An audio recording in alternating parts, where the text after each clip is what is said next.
Welcome, everyone, from wherever that you're joining around the world. We're so glad that you're here with us today for this special celebration of the Knowledge Fellows Cohort 2025 that is going to be presenting the culmination of the work that they've been doing over the past 6 months. For those of you who have known ECDAN for some time, you may be familiar with this program that is now in its 5th year. We are proud of our fellows and believe that what they have achieved will be beneficial to you all as stakeholders around the world who are advocating for and serving young children and their families. During today's webinar, we hope that you'll leave here knowing more about the Knowledge Fellows program, understanding about our shift to a focus on advocacy, gaining key facts and resources that you can use when advocating around parenting, around childcare, inclusion in the climate change agenda, and financing for early childhood. And we hope that you will leave with curiosity about advocating more and doing more at country level. So welcome, everyone. Please feel free to introduce yourself in the chat, say where that you're joining us from. So we're going to start our webinar today with an overview of the program. Then we're going to hear from each fellow who will present, and we'll have a Q&A session with them. And then we're going to introduce the mentors who worked with them over this process and share some of their reflections. And then we'll wrap up with some closing remarks from our generous donor, the Bainham Family Foundation, who has supported this program since its inception in 2001. We're so grateful for their support and to have them with us today. As we go through today's webinar, please use the Q&A function to put questions that you have so that we can easily track and respond to them as we go throughout. And we'll be placing resources into the chat. So with that, welcome once again. And I would like to introduce Frances Aboud, who is the chair of the Knowledge Fellows Steering Committee, and she is going to share a bit about the program and its history. So welcome to you, Frances. Thank you very much, Emily. I'm very happy to be here. I've been chair and co-chair since inception, and it's been an absolutely wonderful program to be associated with.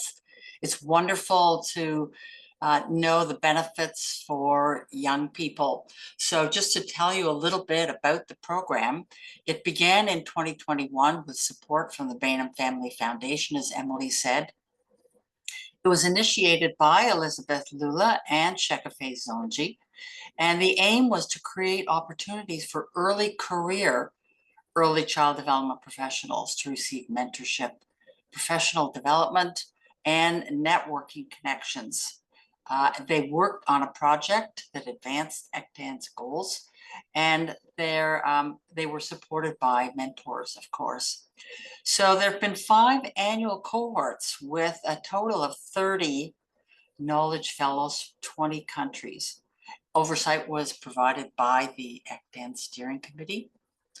And the next slide will show you the many countries where Knowledge Fellows have come from, mostly from, you can see, Latin America, Asia, and Africa. This was obviously intentional. We're working to help support a young professional group in each of these countries. The next slide shows the steering committee.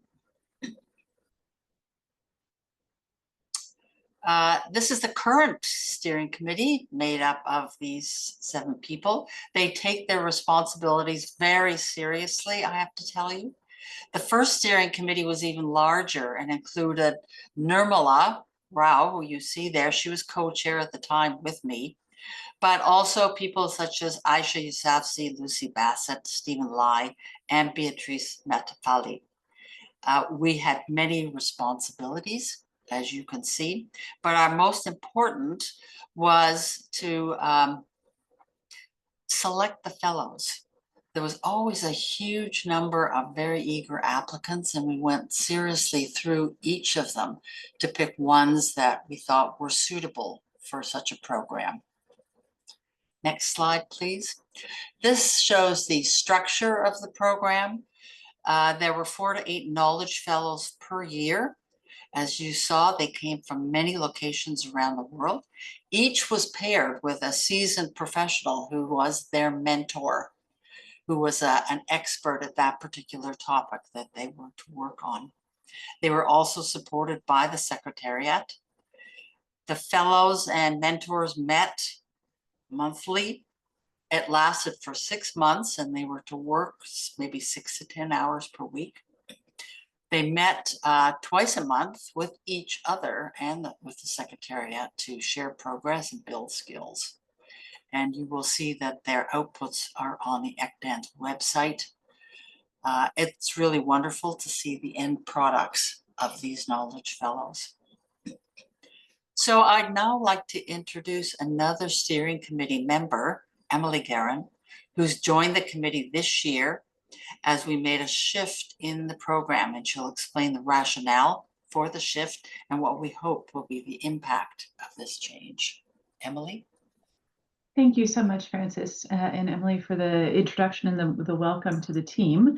As Frances noted, this year, the cohort has focused not only on the specific topics they're interested in, but really pivoted toward advocacy and using the materials and the research that was developed as tools for advocacy for all of us in the larger ECD community. And the reasons for this are listed here. I think one of the most important is obviously that there is increasingly constrained financial space in which we can do this work.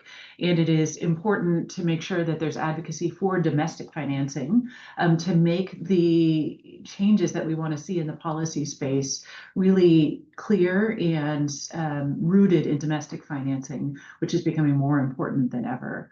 And it's also a really exciting opportunity to translate some of that global momentum into changes at the country level, making sure that all that knowledge is shared across contexts. We also did this shift in part because there were requests for capacity strengthening in advocacy that was coming from ECDAN members. So this year, the fellows have really focused on short action-oriented resources that can be taken up by local advocates in use for taking talking points for consistent and strong messaging when they're meeting with decision makers, shaping locally adapted materials, and providing key information and examples from multiple contexts that can be translated and repeated. There are going to be upcoming events to offer some clear dissemination opportunities for these resources, so we encourage you to keep an eye out for those. And I just want to add one additional point of thanks and congratulations to Emily Gilkinson for all of the work that's gone into not only the preparation of today's webinar, but overall support for the cohort over the period of their work here. I think a lot of that happens behind the scenes, so I wanted to bring it to the front of the scenes to thank her for the great work, and I'll now hand it over to her to introduce each of the fellows in their presentations. Thanks so much, Emily, for that acknowledgement and also for, really helping everyone understand the shift that we've made this year. And without further ado, I want to introduce our first fellow. Aishwarya Iyer comes from India originally and most recently was a research assistant at the Harvard T.H. School, Chang School of Public Health. She had the privilege of being mentored by Eleanor Sykes from Lively Minds. And for her project, she created an advocacy brief that guides policymakers in adopting policies and making investments that increase support for parents. So over to you, Aishwarya. Thank you, Emily.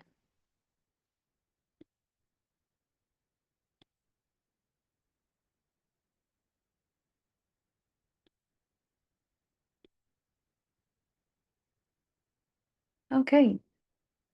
Good morning, good afternoon, good evening to you, wherever you're joining in from. My name is Aishwarya.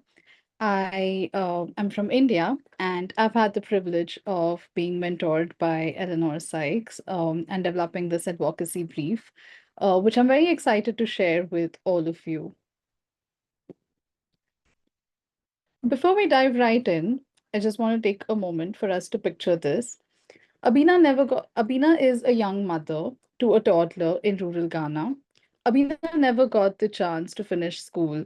She loves her child dearly, but she often feels she isn't educated enough to teach or prepare her child for learning. Most days she spends her time doing household chores while her child plays quietly nearby. She worries her. A small parenting group begins meeting at her local kindergarten. Abina attends. She learns how to turn everyday tasks like fetching water, washing dishes into moments of interaction. She connects with other caregivers, shares her worries, learns about how children learn and grow. And she sees how a responsive touch, playful questions, and even a shared song make a difference. Over time, she sees her child smile more, engage more, speak more, and she realizes she is doing enough. Abina's story reflects the experiences of many caregivers who, when given support, shift from uncertainty to confidence, and the children go from surviving to thriving. We know that a child's parents and caregivers have the greatest influence on their development in many ways. They are the child's first protectors and teachers, and caregiving is demanding and complex, and caregivers need all the support that they can get. Yet, only 26% of governments around the world report their parenting support as sufficient to reach all the families who need it, which means 74% of governments still need help in caring for their caregivers. But the good news is the momentum is building. There is global recognition of parenting support as a key policy lever for advancing multiple sustainable development goals at once. In 2024, at the first Global Ministerial Conference on Ending Violence Against Children, 102 countries signed petitions, out of which 52 of them included commitments related to parenting support. Now, the first ever Global Caregiver Forum in Spain in January 2026 offers another opportunity for countries to strengthen country level advocacy around parenting support and continue this momentum. So it's in this context that I've developed this advocacy brief for national policymakers and advocates of parenting, distilling key messages, recommendations, and country examples that they can draw from and adapt to their country context. The advocacy brief will also be shared with the invitees to the Global Caregiver Forum so that they can translate some of these commitments into concrete actions. So, what exactly is parenting support? When we talk about parenting support, we're referring to programs, talking specifically in this brief about interventions that include education and counseling for caregivers. And caregivers include mothers, fathers, grandparents, foster parents, other relatives or caregivers who care for the child. These interventions focus on strengthening caregiver child relationships and improving the quality of responsive care that children receive. Through these interventions, caregivers build skills in play and learning, health and nutrition, gender responsive parenting, um, self regulation, so emotional regulation, self care, and so on. So, why is it necessary to have parenting support? Well, investing in parenting support is one of the most cost effective ways for driving progress across multiple sustainable development goals.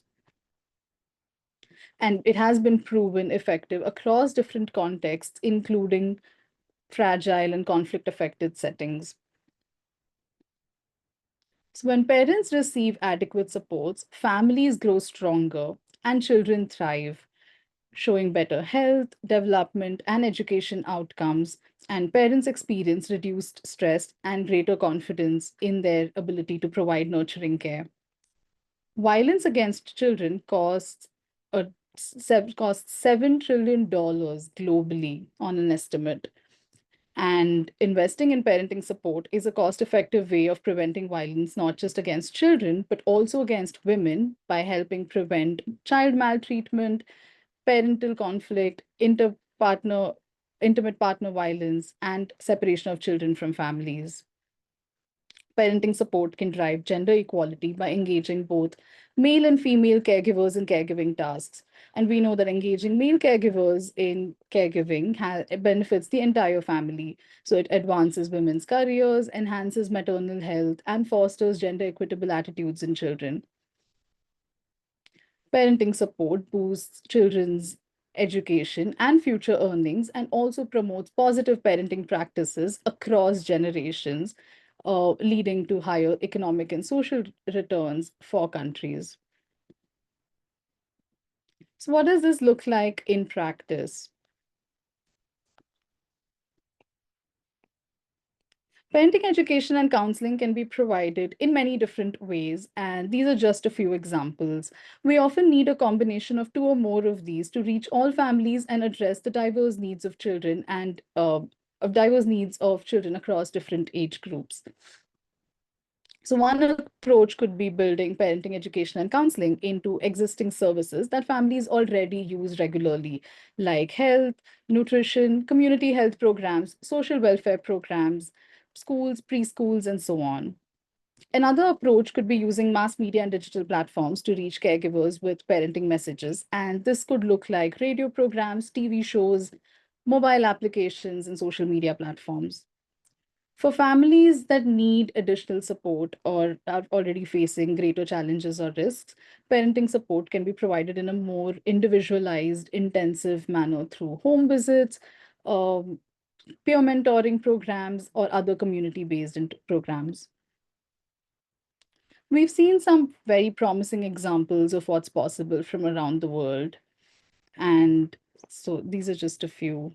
South Africa has made parenting support a national priority, embedding it in major policies and scaling evidence-based programs like Synovio through health and education systems to help prevent violence against children. They've also built a strong collaboration network called the South African Parenting Program Implementers Network, which brings over 20 organizations to coordinate and expand parenting support across the country. Chile's Nadie es Perfecto program reaches all families with young children through primary health centers, offering group sessions focused on child development and more intensive one-on-one support for families that face greater vulnerability. In Ghana, the Ghana Education Services Lively Minds program delivers parenting support through kindergartens. So this includes parenting education workshops, group play activities led by mothers, and a national radio program that delivers key parenting messages. The prescription to play program in Bhutan integrates playful parenting into existing health services, so offering group sessions for mothers during routine health screenings and even including playful parenting training in pre-service training for health assistants. In the Philippines, parenting education sessions have been integrated into digital family development sessions of a national cash transfer program. And these help caregivers build stronger relationships with their children and promote positive parenting. These are, of course, only a few examples, as I said earlier. I've linked many more examples from across diverse contexts in the advocacy brief, and I invite you to check those out. We know that many governments want to be doing more, so how and where can they invest their resources? So the brief lays out a few recommended actions, and these are: first is to assess the context and select appropriate interventions to meet families where they are. So identify national priorities and existing services where parenting support can be integrated, and choose evidence-based, culturally relevant interventions that engage both male and female caregivers. Another recommendation is to integrate parenting support into existing systems of health, education, social protection, so that you can reach families through services that they already regularly access. And to provide more targeted or intensive individualized support for families that face additional risks or challenges, like those that have been affected by poverty, conflict, those caring for children with disabilities, or those that have other risk factors. We've seen that parenting support is aligned with multiple policy priorities. So there is a need for more cross-sector collaboration between ministries, development partners, civil society organizations. And so there is a need for more interministerial working groups or mechanisms that sort of align efforts across health, education, and social sector. The workforce is the backbone of any intervention. So it's important to identify the workforce, whether that's teachers, social workers, health workers who will be delivering parenting support based on the model that has been selected, and to then invest in building their capacities through pre-service and in-service training and also supportive supervision. The last is to leverage digital platforms and mass media to extend the reach of parenting messages, to deliver parenting messages more widely at scale, um, using radio programs or television shows or other outlets that can reach a lot of families at scale. And like we've seen in the different country examples, so some opt for health services, some sort of like to integrate parenting education into health services, while others use the structure of the education system, and still others use the social protection as an entry point to sort of integrate parenting support. And so the approach that works best would depend on the existing resources, workforce, and services or systems that are already in place. So again, coming to how this resource can be used, well, this is a practical tool that can be used for funding discussions, policy discussions, or even to design interventions. And whether you're a policymaker, a donor, or a practitioner, you'll find some insights in here that are helpful. The brief has key messages that you could use for advocacy. It has different models of what has worked in other countries that can be adapted to contexts of other countries. It has recommendations that can be drawn from for countries to strengthen parenting support. So so there are many ways in which the resource can be used, and parenting support is like the invisible infrastructure of a society. Um, and like any smart investment, it compounds. So the investment we make in our caregivers today will have ripple benefits um, to children, families, and societies across generations. And just like Abina, there are many caregivers who are waiting for an opportunity to be supported and seen. So I hope you will read the full brief and share it widely within your networks and join us in championing this cause. I will be sharing the link to the brief in our chat, and thank you so much for listening. Thank you so much, Aishwarya. Excellent job. Love to see the claps and celebrations and hearts coming from our participants. I think you can really see that Aishwarya's work showcases that there are different ways to reach parents and that multiple approaches are needed with government leadership, each with a dedicated workforce and funding to reach all parents and sustain these interventions in the long term. So thank you so much for this tool that will help all of us do this work. I would now like to introduce Wamweru, our next fellow. Let me bring her up here. Wamweru Muthara comes from Kenya, and she actually founded her own organization, Naurisha, focused on improving access to childcare services for low income and urban communities within Kenya. So Wamweru had the privilege of being mentored by Fiona Arbab from Oxfam International.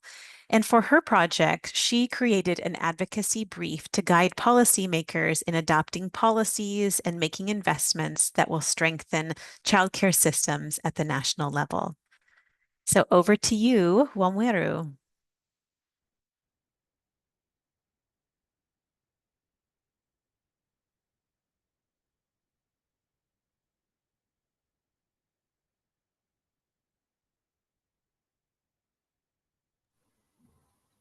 Greetings to you all.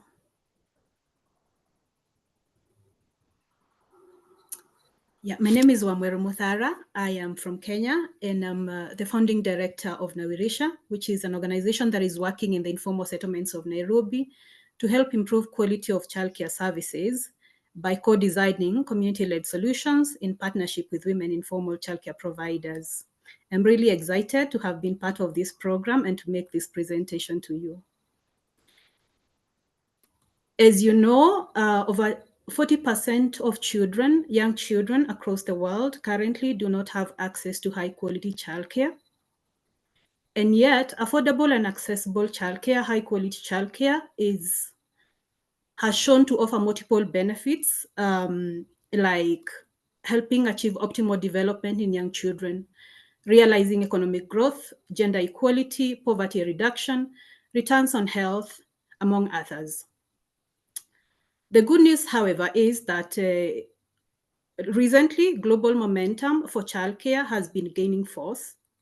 Unfortunately, this same momentum is not exactly translating into real and tangible changes for childcare policy and commitments for childcare, for large-scale investment towards making childcare a national public good.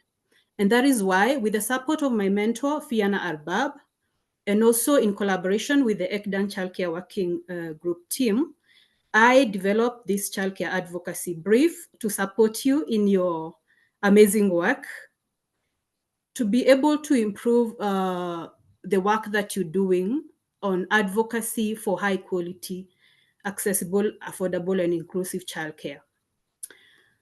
Childcare, high quality childcare has been shown to be one of the most effective public investments, providing triple dividend to children, women, and society. Specifically to children, high quality childcare has been shown to help improve child developmental outcomes, especially through access to safe and stimulating environments. It has also been shown to help in increasing educational attainment through improved school readiness and lifelong learning. And for women, high quality childcare has been shown to contribute towards increased access to decent work through increased labor participation and reduced wage penalties for mothers. And this could translate to as much as 299 million jobs by 2035. It has also been shown to help in closing the economic gender gap. As you already know, as much as 3.2 times women spend more time on unpaid care work than men, preventing more than 42% of them from engaging in paid work.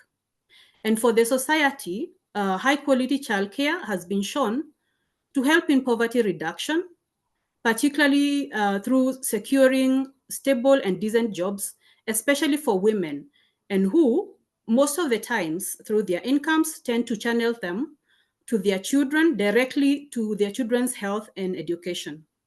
High quality childcare has also been shown to provide high return on investments through improved long-term outcomes for children. And this particular high return on investment could contribute towards increasing public expenditure savings and also increasing revenues, which is critical for economic growth and also for community development. That is why I am calling upon you as childcare advocates to call upon your governments, policymakers, to make childcare a national public good by one, enacting policy changes in your countries and also committing towards large-scale investments in high-quality childcare. So, what would you urge your policymakers to do?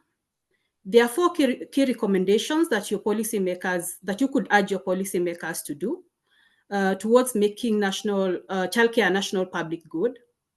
And one of the recommendations that I have made in the childcare advocacy brief is urge them to establish structured national frameworks. This could entail defining mandatory national standards for quality, accessibility, and affordability of childcare. Another key recommendation, you could urge your policymakers to work towards formalizing and professionalizing childcare workforce by creating training opportunities, certification, and career progression pathways. And as I continue, you'll be able to see some of the countries that have been able to do this very well and realize some tangible results on it. The other key recommendation that I would urge you to, that you could make to your policymakers is to invest in integrated infrastructure and social protection mechanisms, such as the establishment of one-stop shop centers. This could entail integrating care, health, education, and also expanding social protection mechanisms like universal child benefits and parental leave. Then the final recommendation that you could also make to your policymakers is mobilizing adequate public investments, particularly by allocating funds across different national sector budgets, and also incentivizing or mandating the private sector to also contribute towards making childcare a national public good.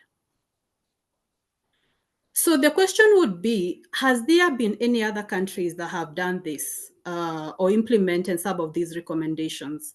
Yes, indeed, there are countries that have already implemented some of these recommendations and generated diverse and real tangible results.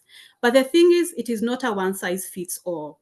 And therefore, I am urging you to also look into your local context, your physical realities, but also most importantly, the needs of families, especially in the informal economy. And some of these countries are also listed in the childcare advocacy brief, and they have adopted strategies such as financial support to families. And the financial support to families, some of the policy examples that you'll find in the advocacy brief is the one of childcare subsidy, and also direct financial aid policies. For example, in the case of Brazil's Bolsa program, which provides conditional cash transfers to low-income mothers on condition that they make their children to attend school and also receive required health checks and also vaccination. Another strategy could be that of public childcare infrastructure. Under this category, there is examples such as the public childcare centers policy, integrated child services, integrated infrastructure as well. And Kenya is one of the countries that have developed an excellent integrated ECD policy. And also there's the example of India through its Integrated Child Development Services program. And this particular program specifically provides packages. It's a national program that provides packages for health, nutrition, and also preschool education services through local community centers called the Anganwadi centers. And the final strategy could be that of childcare labor standards, improving childcare labor standards. And some of the policies here could entail the workforce professionalization and protection, as well as the parental leave, and also creating care supporting workplace provisions. A good example is Ecuador's government funded programs for childcare workforce, where they offer childcare workers formal educational pathways and certified ongoing training. So these and many other programs and statistics and more resources are in the document. And I urge you to go on and download this particular document. It is titled Action for Childcare. The time is now, as you can see it on my right. And you would be able to use this brief to do the following. One is to bring these key messages contained in this document into your policy conversations with your policymakers. And then the other thing is to utilize this particular brief to assess your local context, your physical realities, and also the varied needs of families in the informal economy. And then to select some of the feasible policies and financing strategies that are recommended in this particular brief. And finally, don't forget to integrate the various sectors that are relevant to childcare in your country. And after you have done all of that, then you would urge your policymakers to commit to action towards enacting comprehensive national childcare policies. And then number 2, to fund the policies through national budgets. And then to complement this funding with additional resources. By doing this, we will together have taken strategic steps necessary for establishing childcare as a national public good, and thereby transforming our shared vision into a tangible reality for millions of families. And I would be glad to hear that one day, because of this work that we did together, that our countries were able to realize the goal of achieving childcare as a national, or establishing childcare as a national public good. Thank you very much for listening to me, and God bless you. Fantastic job, Wamweru. Thank you so much for that incredible presentation and the great work that you have done. I think we can all see that her work really emphasizes that one size does not fit all, but there are different pathways that should be used simultaneously that help us ensure that families have access to high quality childcare and that society can reap the benefits from childcare being a public good for all. Thank you so much, Wamweru. And I now want to introduce our next fellow, Sadaf. Here we are. Sadaf Qayyum comes from Nepal. And sorry, she comes from Pakistan. My apologies. She was working in Nepal for an organization called Street Child UK. And she was mentored by Adrian Cerezo. He is a research fellow from the University of Maine and also a senior advisor on ECDAN and climate change for the Pacific region.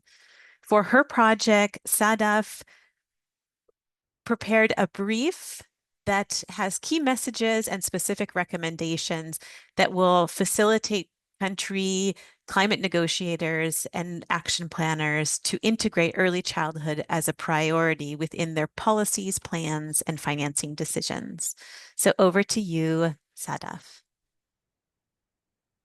Thanks, Emily.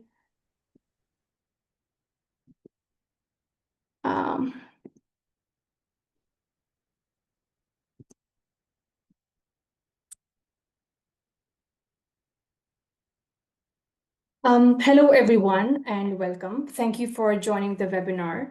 I'm excited to present my advocacy brief titled The Hidden Key to Climate Resilience, Investing in Young Children. This brief was developed under the guidance of Dr. Adrian, and I'm grateful for the opportunity to share the insights with you. So, within the broader global climate agenda, we know that the disproportionate impact of climate crisis on young children is already well documented, as climate change poses profound risks to early childhood development and all the elements of nurturing care. In 2023, COP28 acknowledged this impact and recommended to integrate considerations of children's vulnerabilities and well-being distinctly at all levels of climate action across the UNFCCC agenda items. This was a major step forward, made possible by countries who spoke up for children and championed them at COP28. Yet, meaningful and concrete actions to uphold these commitments remains largely absent. And as a result, most countries still lack clear plans or strategies within their national climate policies and financing that specifically protect young children. But the good news is, countries now have an opportunity to close this gap. With the UN COP30 underway, climate negotiators and policymakers have a timely moment to elevate and prioritize the unique vulnerabilities, needs, and rights of young children. As countries are updating their nationally determined contributions, their national adaptation plans, and are accessing climate finance plans outlining how they will adapt to climate change in the medium and the long term, this creates a powerful window to adopt to concrete child-focused climate measures and commitments within national climate mitigation, adaptation, and loss and damage financing plans. So, I have prepared this advocacy brief to respond to this gap and highlight and help countries take concrete actions to respond to the growing impacts of climate change. The target audience for this brief are country-level policymakers. These are key stakeholders who play a very crucial role in implementing national adaptation plans and nationally determined contribution plans in their countries at national level. They're also ECD advocates like me and all of you listening right now who can push our message forward. So the goals of the brief are, firstly, this brief recognizes and understands that investing in young children is fundamentally a climate resilience strategy and reframes ECD not just vulnerable to climate change, but central to driving system transformation. It also provides guidance and tools to help countries embed ECD priorities in their climate financing plans, in their NDCs and NAPs. It also inspires countries to become champions for young children by taking similar actions through highlighting successful examples from other countries and how they have taken a bold step of embedding ECD in their national climate agenda. It also aims to engage them in global advocacy platforms such as COP30 to highlight the needs and rights of young children. This advocacy brief is currently being leveraged at COP30, where my mentor, Dr. Adrian Cerezo, is working with climate working groups. And this creates a very important opportunity for countries to use this opportunity when climate key stakeholders are developing or updating their national climate policies and to promote or circulate the information so they can influence climate policymakers. So if we imagine the climate agenda as a tree, its strength, resilience, all depends on what we can't always see, which are the roots. Strong roots means a strong tree that can weather storm, adapt, and continue to thrive. Early childhood development is one of the most powerful ways to reinforce those roots. So when we are investing in policies and services that meet the needs of young children, we are investing in the foundations that make the communities more resilient. We are boosting their abilities to mitigate to risks, adapt to change, and recover from climate-driven loss and damage. So what are the benefits of investing in young children? Firstly, investing in quality ECD program is one of the most cost-effective and efficient strategies to build human capital and sustainable development goals. It also delivers exceptional value, generating highest return on investment across all the public policy sectors. ECD's multi-sectoral orientation uniquely positions it to connect all the other sectors like health, education, social protection sectors, enabling a well-coordinated response for effective climate adaptation strategies. It also boosts climate-friendly habits for the young children who can in the future care for planet and tackle global environmental challenges. Well-established ECD health programs and services can strengthen climate resilience by reducing the risks of lifelong non-communicable diseases and lower the associated healthcare cost over the time. Well-designed and strategically located ECD services can also serve as community hubs and offer efficient way to reach families with messages and services during climate emergencies. So, policymakers often look for real examples of what has worked in other countries or contexts, especially for strong policy actions that can be replicated. I've highlighted several promising examples from countries that are among the world's most climate vulnerable countries, yet they continue to demonstrate climate leadership through integrating ECD in their climate agendas. First example is Republic of Marshall Islands. So since 2019, the country has been developing a comprehensive national ECD policy, and this work has directly informed the inclusion of ECD in its Climate National Determined Contribution document, which highlights the critical role ECD plays in the context of socioeconomic development and climate change policies. The NDC goes on to specify the government's plan to ECD and climate change both at agency and program levels. Now, this is a very strategic shift because this can have future implication towards resource mobilization efforts and funding priorities for the country. This is the latest NDC 3.0 document that the country submitted in Feb 2025, and it has all these concrete measures where they have integrated ECD within their climate agendas. Some of the tangible steps the country has taken at programs level include prioritizing climate-smart infrastructures. Now, these include climate-proofing essential ECD infrastructures so that young children and their caregivers can grow up in safe and nurturing environments that support their healthy development, even in the face of climate emergencies. The second example is Dominican Republic. Now, to address the risks to climate shocks, key partners from ECD institutes and climate change collaborated by integrating early childhood consideration into the country's NDC plans. A significant milestone of this partnership was that the country held its first forum on climate change and impact on early childhood, which was the first national level convening. This forum brought together key stakeholders, and they outlined very clear and actionable strategies of advancing child-sensitive solutions within their national climate policies. And some example of these actionable strategies include strengthening ECD services to withstand climate shocks and integrating climate adaptation measures into ECD programs. And these key partners, they continue advocating for deeper integration of early childhood considerations, and they have been doing this ahead of COP30 to update the NDCs. Action countries can take. Now, to follow the lead of these country examples, and there are more country examples in my advocacy brief, I am urging policymakers and climate action planners to urgently elevate and prioritize the early years in their climate action plans. Recommended actions are provided at two levels, nationally and collectively at global level. At the national level, first of all, I want country policymakers to clearly identify young children as a separate group that requires specific attention in climate change policies and commitments.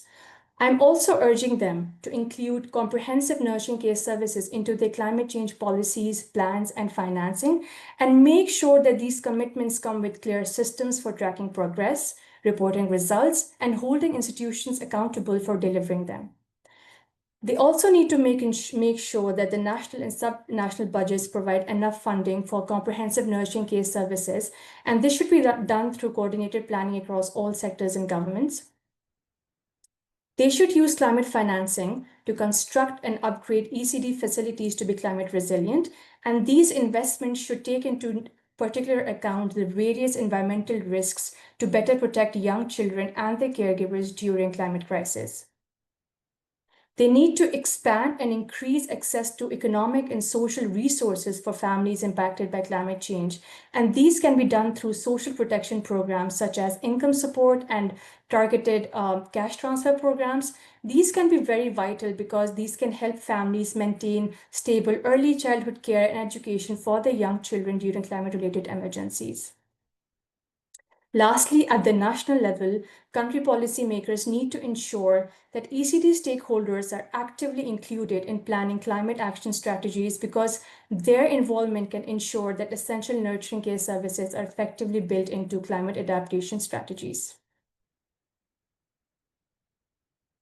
At the global level, collectively, I am urging country policymakers to showcase successful models from champion countries of nurturing care for young children being explicitly included in national climate mitigation, adaptation, and loss and damage financing plans. And they should actively encourage other countries who are attending COP30 to follow these examples and push for stronger and more ambitious commitments. I'm urging countries to endorse climate finance reforms that prioritize flexibility, accessibility, equity, and sustainability as called for by climate vulnerable nations. Now, this is very important because ECD programs can only fulfill their promise of building a sustainable future when policies are comprehensively supported, adequately financed, and delivered at the right time.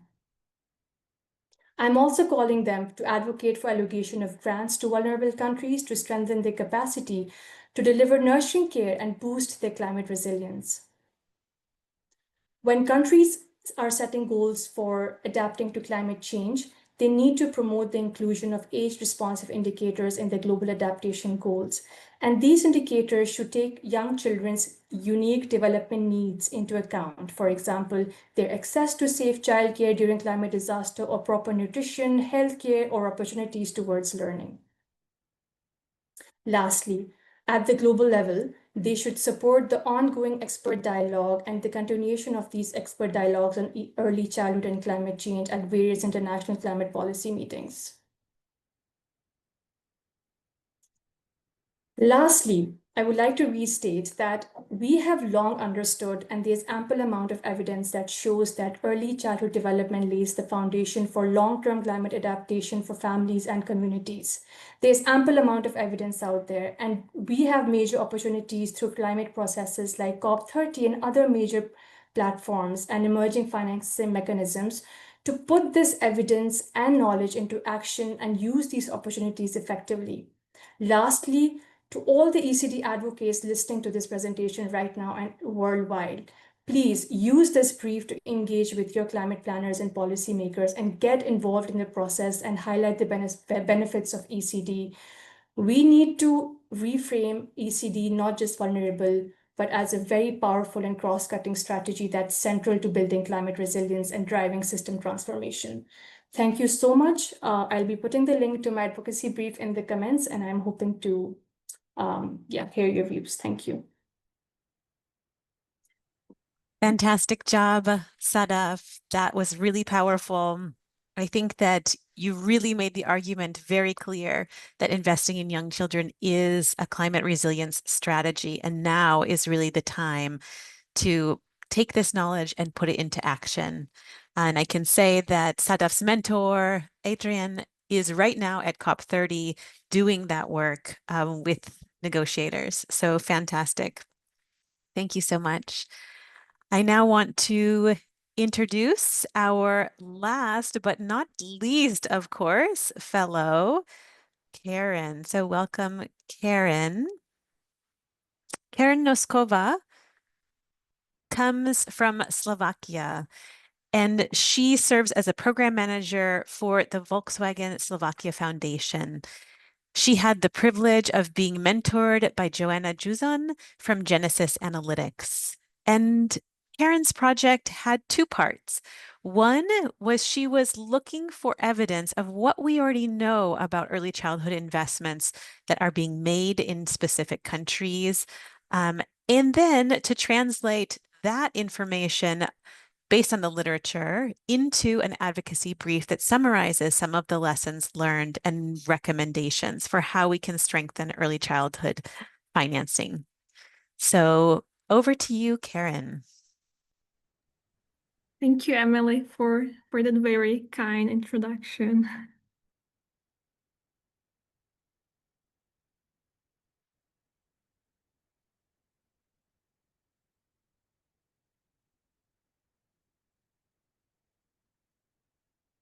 Good morning, good afternoon, good evening, everyone, wherever you're joining from. Let's start with a simple but powerful fact. Every dollar invested in early years can yield up to $17 in return. Yet, despite these incredible returns on investment, early childhood development remains one of the most underfunded areas in global education, health, or social policy. My name is Karen Noskova, and I'm 2025 Knowledge Fellow, mentored by incredible Joanna Yuzon. And as Emily said, as part of my fellowship, I had two core tasks. Number one was to create a database, a global database, mapping evidence on early years financing approaches, and then to develop an advocacy brief based on that evidence.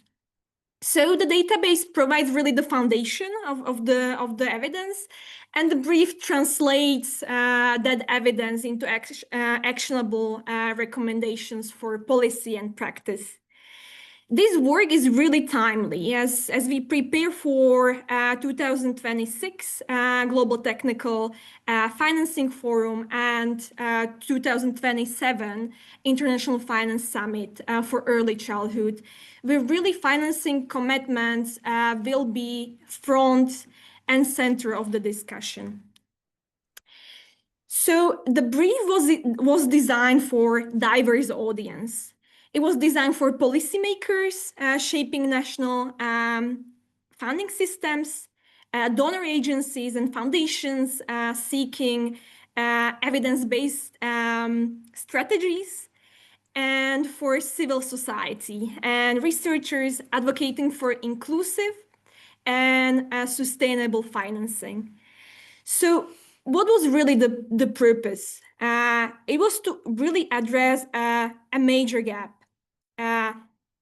While many countries are experimenting with different financing models, there is very little evidence on what actually works, especially in terms of systems infrastructure.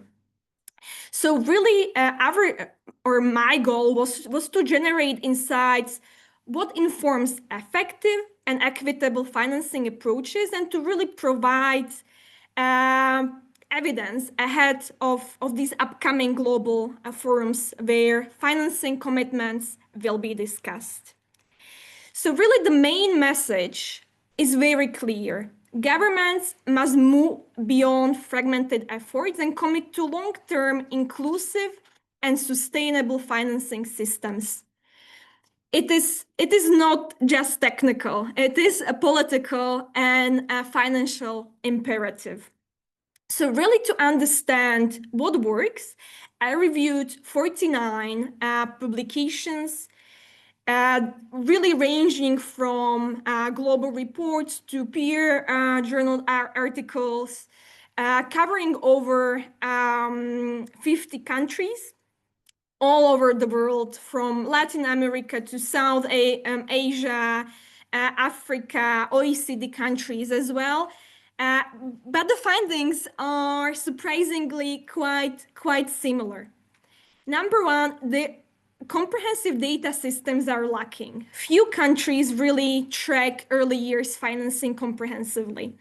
Among 27 studies on expenditure or cost effectiveness, all really highlight gaps in fiscal data and limited outcome measurement. And without these, planning and accountability are nearly impossible. Number two, multi-sector coordination is weak. Binding legal frameworks are really rare. Most countries lack clear mandates for funding in early years across ministries, leaving financing ad hoc and really politically vulnerable. Fragmented responsibilities lead to duplication, inefficiency, or uneven coverage. Moreover, innovative financing requires strong public base. So what does it really mean? Tools like really popular tools nowadays, such as results-based financing or impact bonds or blended finance, appeared in 17 studies that I researched, and they really remain small scale and donor dependent. Without robust public funding and governance, these instruments cannot deliver any sustainable impact. And lastly, service quality and equity really lag behind. Even though enrollment is rising in many countries, standards and monitoring are really inconsistent.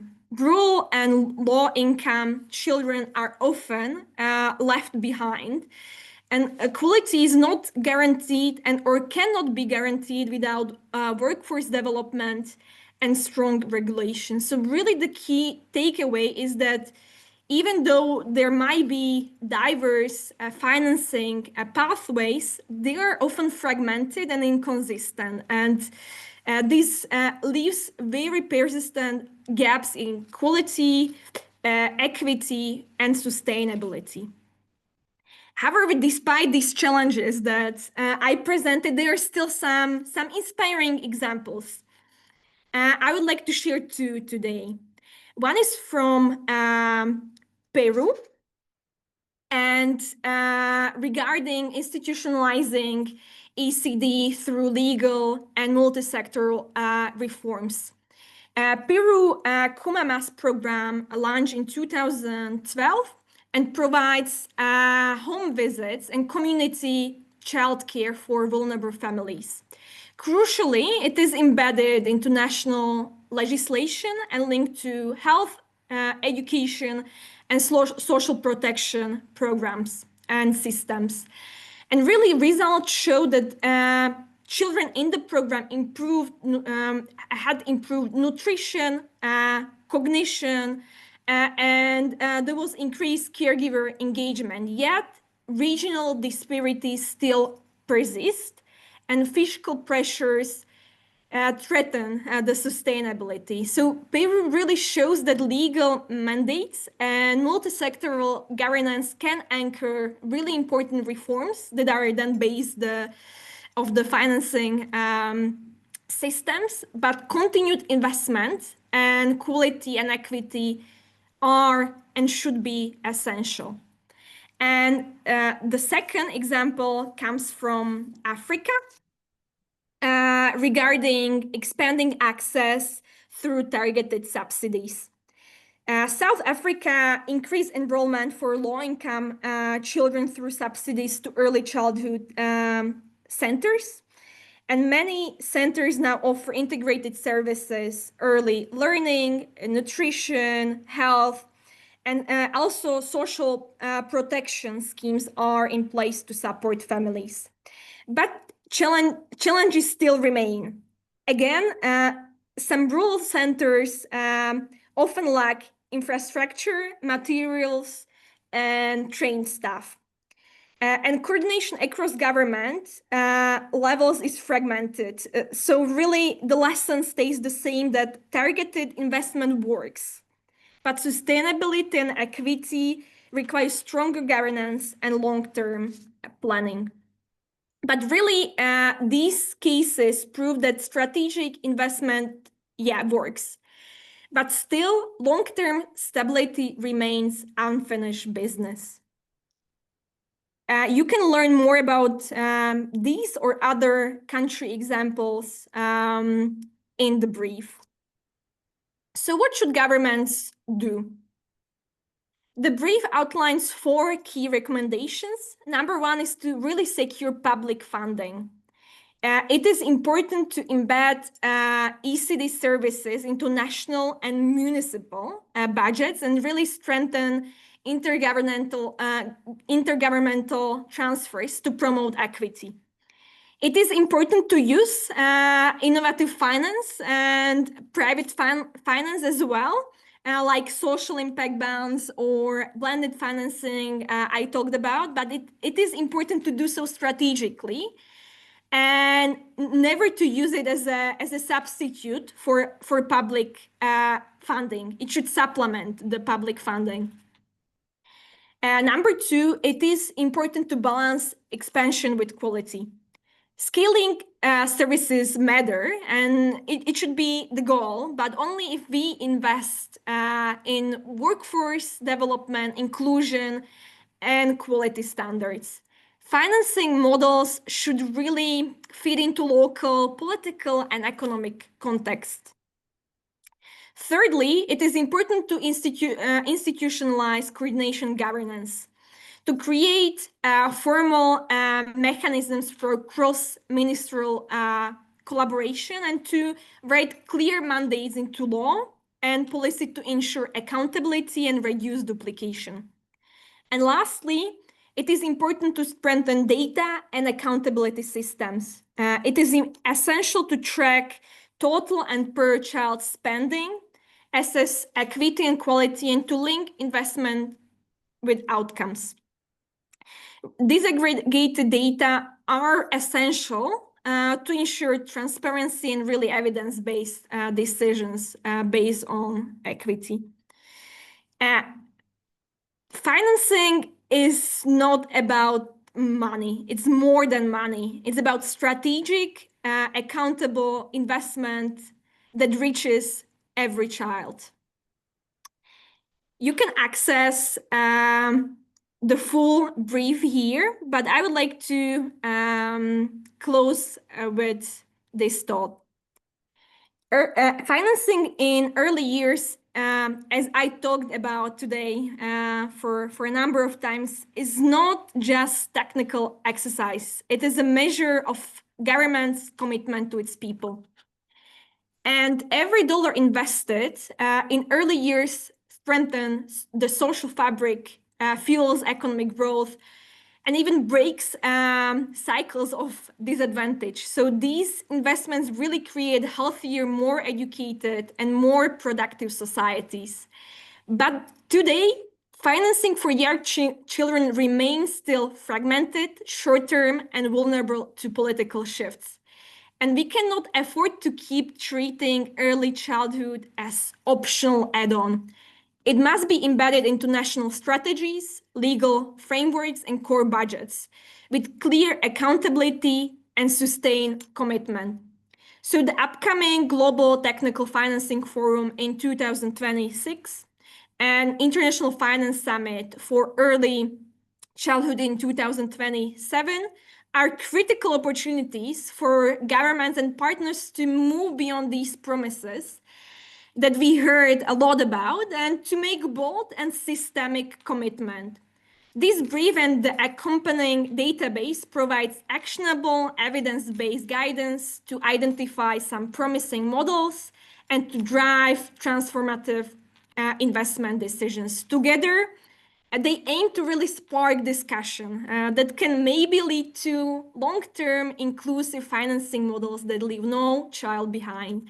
Thank you for your attention, and I would love you to explore the full brief and database and share these insights and join movement to secure brighter future for all young children. Thank you. Wow, fantastic job, Karen. You really made the case so strongly that all of the things that we want to accomplish that we've been talking about, parenting support, childcare, climate mitigation, and disaster response, they all require financing and those strategic investments. Thank you for those resources. Karen will put her link into the chat. And I welcome now all of the fellows to turn their cameras back on and come off mute for a little bit of reflection together as a cohort. So I had the wonderful privilege of working with these wonderful women, and they have grown so much throughout the 6 months that we have been working together. And I really want for you to hear from them about some of their reflections on the program. So I'm going to ask a couple questions that I'm going to have each of you respond to. And the first one is, what was your biggest learning in this process? So this is a learning, it's a knowledge fellowship. We want you to grow and learn throughout this process. I know you've learned a lot. So we'd love to hear from you. I'm going to start with you, Karen. What was your biggest learning?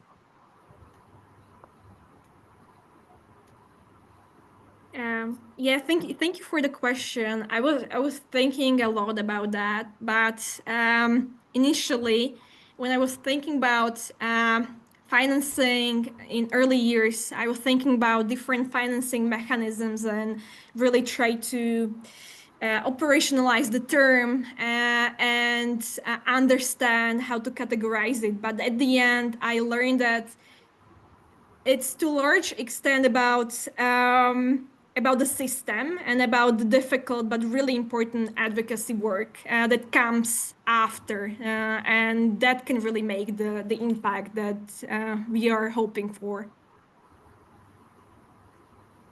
Thanks so much for those reflections. How about you, Wamweru? I think for me, it's more on the skills that I developed for creating an advocacy brief by myself. I had done that at the University of Haifa. And then now getting into this, it was more of like a deep dive. So I'm really grateful for that. How about you, Aishwarya? I think for me, it's both the skills I learned and also just the exposure to early childhood development and learning from not just my project, but also that of my peers. And in terms of the skills, I think communication has been a big one for me. Not just like communicating with each other, but you learn interpersonal communication skills by communicating with your mentor, peers, the ECDAN secretariat, and you also learn communication in terms of how you communicate your work. So through presentations, and the advocacy brief itself, writing for advocacy, I think is a skill I learned. So like different aspects of communication. Sadaf, how about you? Yeah, I think for me, the biggest takeaway would be learning more about connecting early childhood to the broader global climate agenda. I think that was a new space for me. And before joining the fellowship, my understanding was very limited to knowing that, okay, ECD is there and the climate crisis is impacting young children. But after this, throughout this fellowship, thanks to my mentor, my mindset kind of shifted that no, ECD shouldn't be just viewed that way. I think that was one key takeaway. And plus, developing the advocacy skills and my communication skills as well, and feeling more confident now. That's really fantastic to hear. So it's great to hear the blend of professional skills, right, about your confidence and kind of personal growth, as well as like the technical knowledge that you have gained throughout this process. I'd now like to shift and ask you, what have you enjoyed the most? What has been kind of the best part of the process? Because sometimes what we learn is not always the most enjoyable part, and there may be a different thing that has really been meaningful for you. So this time I'll start with you, Sadaf. I think the best part was the support that we got from the mentor and the secretariat, and including you, Emily. You were always one email away to support us in every possible way. I think that was one of the best part. And apart from that, sharing this space with these amazing women, three of like Karen, Ashwarya, and Vambir, I think we distantly we developed a very mutual bond where we would share our insights, our challenges. So there was this support of sisterhood between us, which I extremely cherish, and I would like to carry it forward as well. Wamweru, you want to go next? Yes, please. For me, it's three things. One is the support of my mentor. We had lots of fun during our mentorship sessions. And also your guidance, Emily. I think it was really soft and nice and really understanding. So that was really beautiful. And I really hope that others are going to get the same when they join the program. But also finally, it's just getting into research on childcare and the financing strategies and all of that. That was really nice as well. Thanks, Wamweru. How about you, Karen?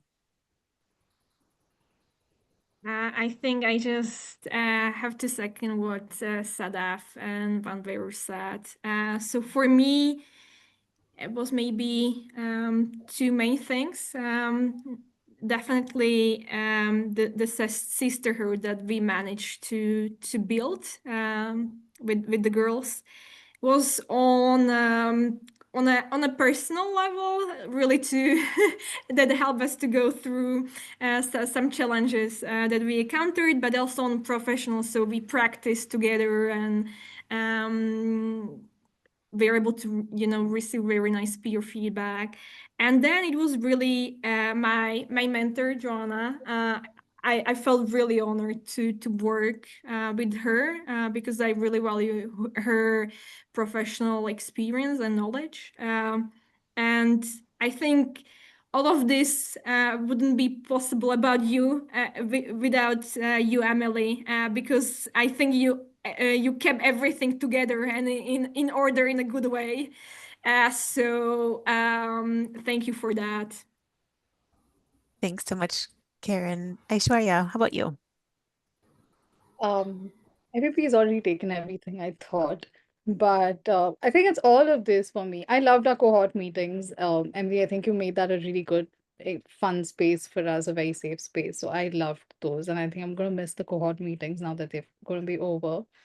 Definitely, like Sadaf said, we've got a great bond. We've never really met each other in person. It's only been virtually, but we still feel that connect where we can share with each other. And so I'm definitely going to miss that, and I hope we continue and actually meet in person too.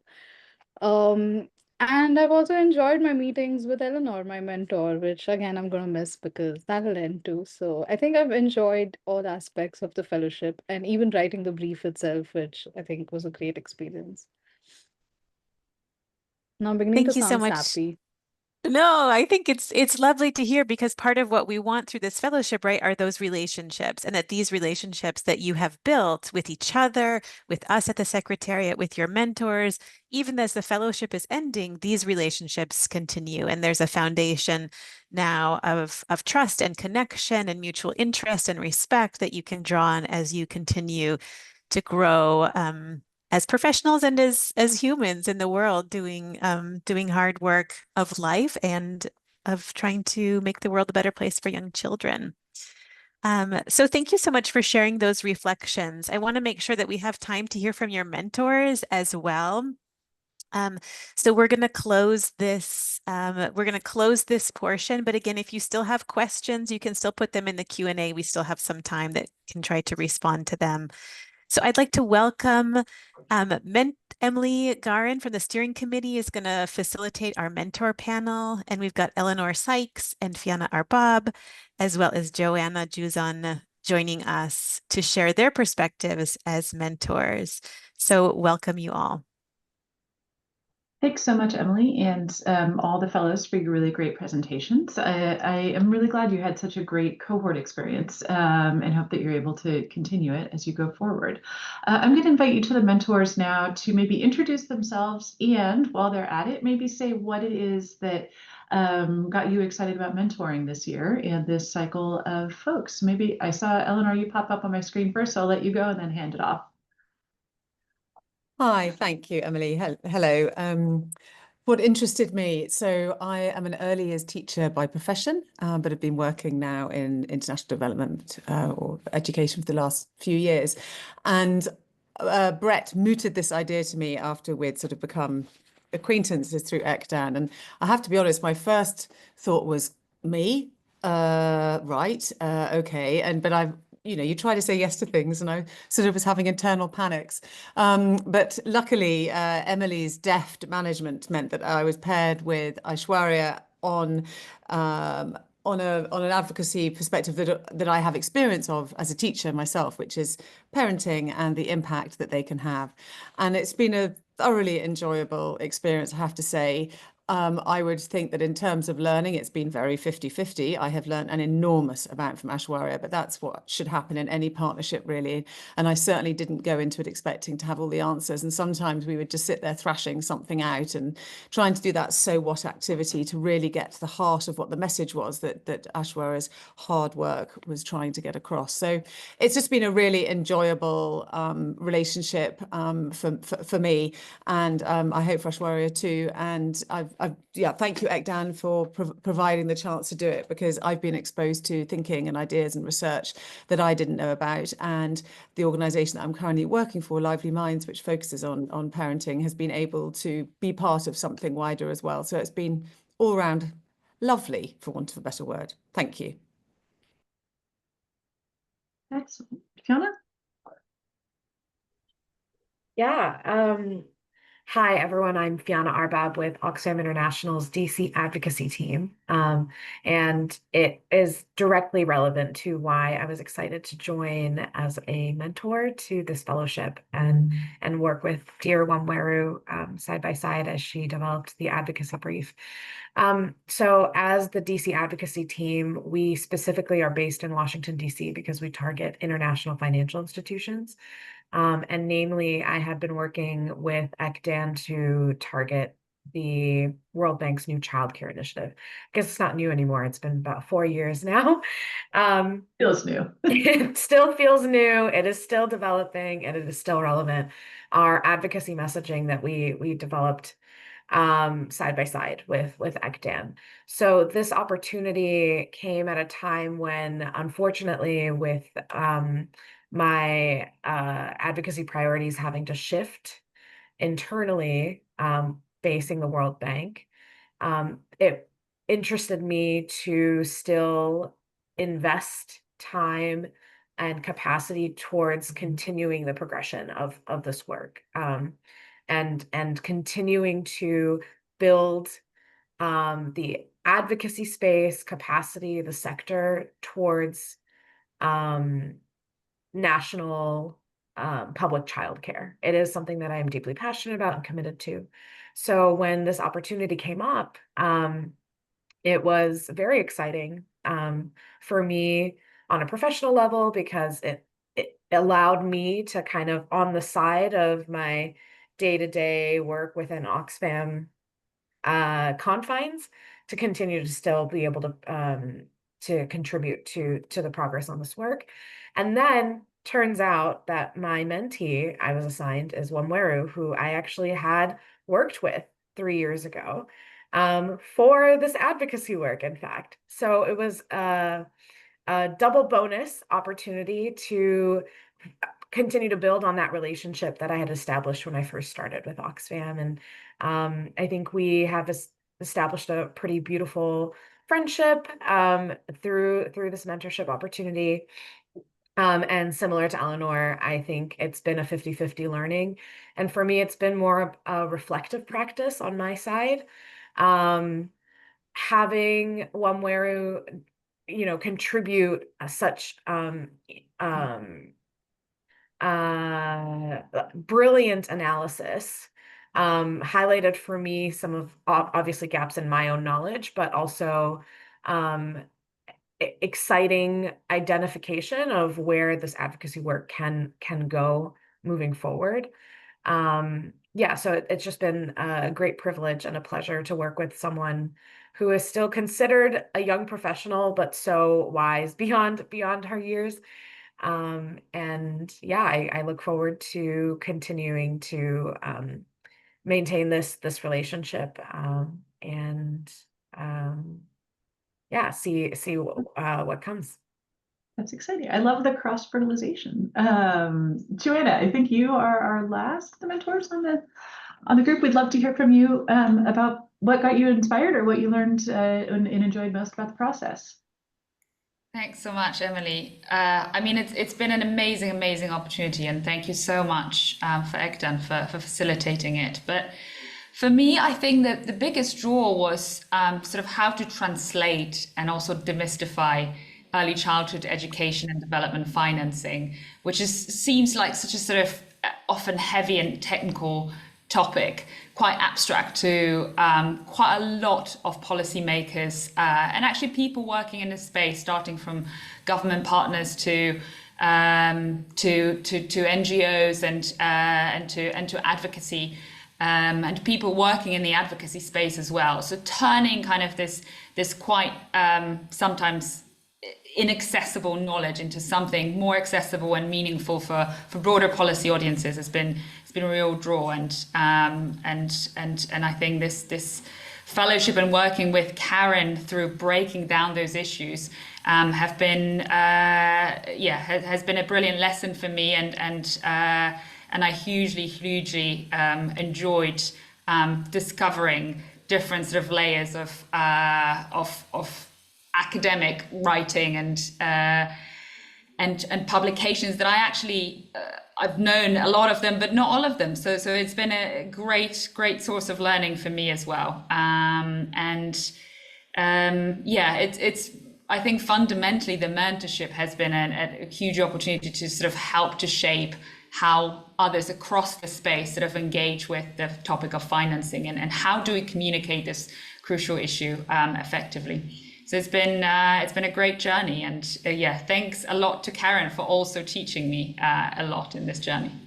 Excellent. Well, thank you so much to all of the mentors and the fellows. I know that the distillation piece of it can be sometimes the hardest bit, so it's really nice to have an opportunity to work through that together as a team. Well, thank you to everyone, and it is my pleasure now to hand it over to Virginia from the Bainham Family Foundation, which has funded this work from the outset and has been a very generous funder of other advocacy efforts in the ECD space. Which is an increasingly important space and role for donors to play. So we'd love to hear a bit from Virginia in closing on the experience from her side. Thank you, Emily, and group. I just have to say, on behalf of the Bainham Family Foundation's Global Education Fund, I want to congratulate the ECDAN's 2025 cohort of Knowledge Fellows for this impressive work you've shared today. It's just amazing, the presentation. I feel like I was listening to a doctorate dissertation today. It was just incredible. I wish the world could hear this, especially how the financing ties with early childhood. If we can get people to see that this is an investment, and advocate. Sometimes people follow the money. Well, I should say most times people follow the money. So very, very impressed today. It's inspiring to see how your ideas and commitment are strengthening the global early childhood field. And it's just an honor to stand alongside you in this journey. And we're excited to see how your work will expand and grow to influence sustainable change. I really appreciated how the fellows built this unity together over this time. And I'm sure it's going to be a little hard when you don't have your cohort meetings scheduled. So I hope you continue to develop those relationships even after this cohort. And I just want to thank you for your dedication. And the future of early childhood is brighter because of you. And this is why we invested in this work. At this time, I'd like to hand the floor back to Elizabeth Lully for final words as we celebrate the achievement of these remarkable early career professionals. Thank you. Thank you so much, Virginia, and your entire team at the Bainham Family Foundation for the support for this program over these years, and for being here today to celebrate with us. But I also want to thank you for helping to build ECDAN. You gave me the first grant that helped to develop our first strategy in 2018. And your support for our climate work and together with the regional networks is so greatly appreciated. I'd like to give a big round of applause to the fellows for their amazing presentations and the work that you've done to support the priorities that ECDAN is supporting at the moment. And we are so incredibly grateful to the mentors, Elena, Joanna, Emily, and Fiona, for your time and building these relationships. I have to say that of all the things we do at ECDAN, this is my favorite program. I get so inspired by these young professionals, but also looking at the alumni, the past fellows, the things that they've managed to do, with their careers, having been part of this program has been amazing. And I think it's a small contribution to building the future leaders of early childhood development. It's also building and supporting the workforce that we know is often not well recognized. The fellows have shared their links to their work, so please make sure that you can look at them on our website. And then I think finally, we do intend to have a new cohort in 2026. We will open applications early in the new year, so those who are interested should watch our website and subscribe to our newsletter to learn more. We will continue to grow the number of fellows that benefit from this program. And I have to say that the work that you've done today Asharia, Karim, Wameru, Sadaf. Given the polycrisis that is facing children today, the need for advocacy, the need to support the workforce has never been greater. So thank you so much for your contribution. And thanks to all the participants who joined us. Have a lovely rest of your day and evening wherever you are. And finally, thank you so much to Emily, Harper, Caro, Shekufe, and Brett, members of the ECDAN team that have also worked behind the scenes to support the fellows. So goodbye, everybody, and have a wonderful day. Thank you.